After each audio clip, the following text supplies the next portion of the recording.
मित्रों नमस्कार। आज हम एक बहुत ही प्रेरणादायक कहानी के साथ आए हैं जो आपके जीवन में बदलाव ला सकती है। इस कहानी के माध्यम से आप जानेंगे कि किस प्रकार आत्मविश्वास की कमी और संकोच से बाहर निकलकर जीवन में सफलता पाई जा सकती है। अगर आपको यह कहानी पसंद आए तो कृपया हमारे चैनल को लाइक, सब्सक्राइब और शेयर करें ताकि हम आगे भी इसी तरह की और प्रेरणादायक कहानियाँ आपके लिए ला सकें। अब आइए कहानी की शुरुआत करते हैं। बहुत समय पहले एक नगर में एक युवक रहता था। वह युवक बेहद शर्मीला था। उसकी शर्म इतनी अधिक थी कि जब भी उसके सामने कोई नया व्यक्ति आता तो वह उससे बात तक नहीं करता। वह यहाँ तक कि जिन लोगों को वह जानता था उनसे भी ठीक से बात नहीं कर पाता था। इस शर्मीली आदत के कारण वह खुद भी बहुत परेशान रहता था क्योंकि वह अपने जीवन में कुछ खास नहीं कर पा रहा था। समय के साथ साथ उसकी यह आदत और भी बढ़ती गई जिससे वह और अधिक उदास, परेशान और चिंतित रहने लगा। उसके माता पिता भी उसकी इस समस्या से चिंतित थे। वे सोचने लगे कि क्या उनका बेटा जीवन में कुछ कर पाएगा या नहीं। जब भी वह कहीं काम के लिए जाता लोग उसकी सरलता का फायदा उठाते और उसे परेशान करते। वह इतना सीधा था कि किसी की भी बात का विरोध नहीं कर पाता था और लोग उसका मजाक उड़ाते थे। यही कारण था कि वह किसी भी काम में ज़्यादा समय तक ध्यान नहीं लगा पाता था और कुछ ही दिनों में वह हर काम छोड़ देता था।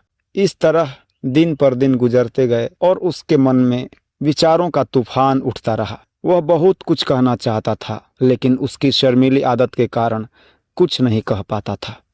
उसकी सभी बातें और विचार उसके मन में दबे रहते थे लेकिन उसने कभी किसी से अपनी परेशानी नहीं कही।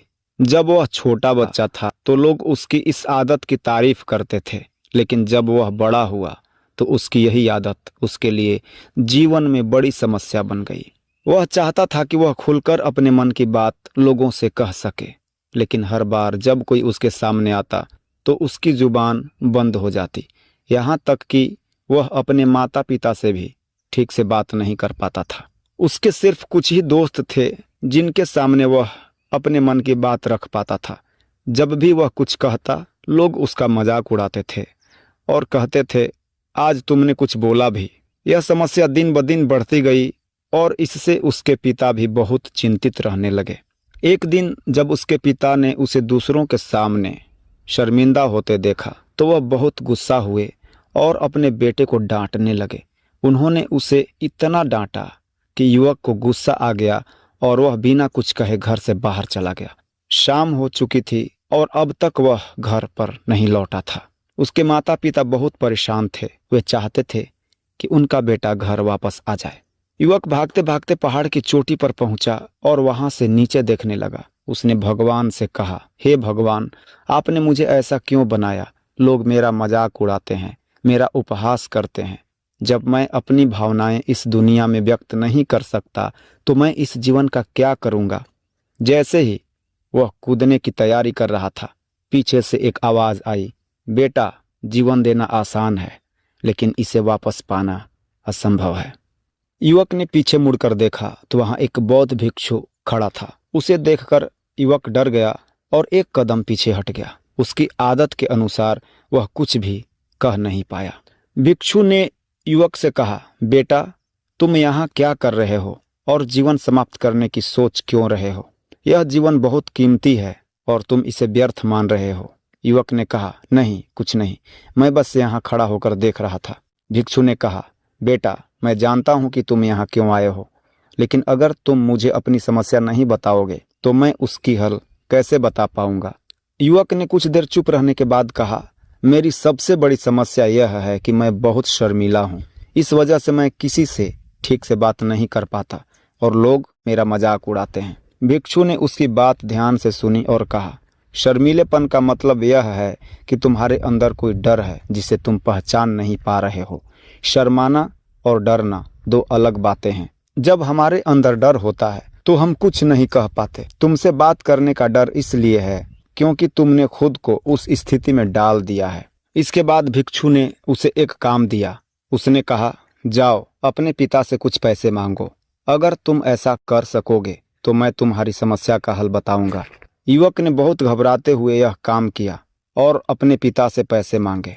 उसके पिता ने उसे पैसे दिए और वह तुरंत भिक्षु के पास लौट आया। भिक्षु ने कहा, अब तुमने पहला काम कर लिया है, लेकिन तुम्हें एक और काम करना होगा। जाओ, उस पैसों को अपने पिता को लौटाओ और उनसे कहो कि तुम अभी काम नहीं करना चाहते, लेकिन भविष्य में जब तुम्हें ज़रूरत होगी तो तुम पैसे वापस ले लोगे। युवक ने भिक्षु की बात मानी और डरते डरते अपने पिता के पास वापस जाकर पैसे लौटा दिए। उसके पिता ने उसके इस फैसले की सराहना की और उसे गले लगा लिया। यह देखकर युवक के आत्मविश्वास में वृद्धि हुई। इसके बाद भिक्षु ने उसे एक और काम दिया। उसने कहा, इस मूर्ति को बाजार में बेचकर 100 सोने के सिक्के लेकर आओ। युवक ने मूर्ति ली और बाजार में गया, लेकिन कोई उसे खरीदने को तैयार नहीं था। वह हिम्मत हारने लगा, लेकिन अंत में उसने मूर्ति के विशेष गुणों के बारे में लोगों को बताना शुरू किया। धीरे धीरे लोग मूर्ति में रुचि लेने लगे और उसे खरीदने के लिए आगे आने लगे। यह अनुभव युवक के आत्मविश्वास को और बढ़ा गया। उसने महसूस किया कि समस्या उसके डर में नहीं, बल्कि उसे व्यक्त न कर पाने में थी। युवक ने भिक्षु के पास जाकर कहा, गुरुदेव, आपकी दी हुई मूर्ति ने मुझे मेरी समस्या का हल सिखा दिया है। अब मैं आत्मविश्वास से भर गया हूँ। भिक्षु ने मुस्कुराते हुए कहा, बेटा, समस्या का हल तुमने खुद पाया है। अब तुम अपने जीवन में आगे बढ़ सकते हो। इस कहानी से हमें यह सीखने को मिलता है कि आत्मविश्वास और आत्मनिर्भरता से हम किसी भी समस्या का समाधान पा सकते हैं। शर्म और डर को छोड़कर हमें अपने आप पर विश्वास रखना चाहिए। दोस्तों, अगर आपको यह कहानी पसंद आई हो तो कृपया इसे लाइक, सब्सक्राइब और शेयर करें। इससे हमें प्रेरणा मिलेगी कि हम और भी ऐसे प्रेरणादायक और जीवन बदलने वाली कहानियाँ आपके लिए लेकर आएँ। अगर हम इस कहानी से सीख लें तो यह गणितीय दृष्टिकोण से समझें।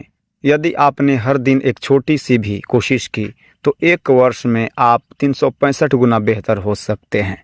उदाहरण के तौर पर, अगर हम एक प्रयास में 1% सुधार करते हैं तो 100 दिनों में यह 100% तक बढ़ सकता है। इस गणना को ध्यान में रखते हुए हम कह सकते हैं कि किसी भी डर को दूर करने के लिए छोटी छोटी कोशिशें अंततः बड़े बदलाव ला सकती हैं। इसलिए दोस्तों, आगे बढ़ें, डर को दूर करें और अपने आत्मविश्वास को बढ़ाएं। धन्यवाद।